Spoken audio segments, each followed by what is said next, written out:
Ang funny talaga ng classmate natin kanina. Panils tayo after class. Kailangan ko na. Alam niyo, girls, kung ako sa inyo, ingatan yung maigi yung mga boyfriends ninyo. Kasi, meron daw bagong breed ng ahas na nagkakalat dito sa campus. At first, akala mo kung sinong pa-virgin, pero ang totoo lang, saksakan pala ng landi.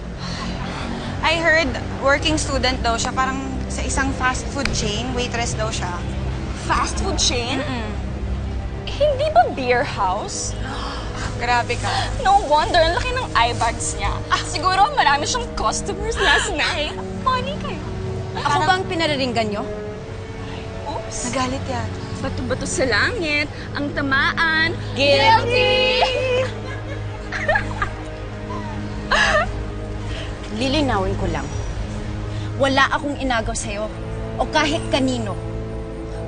In fact, galit ako sa mga taong mga agaw. Kaya kung gusto mo si Leo, sayong-sayo na siya. Tantanan mo na lang ako. Don't turn your back on me! Hindi pa ako tapos sa'yo!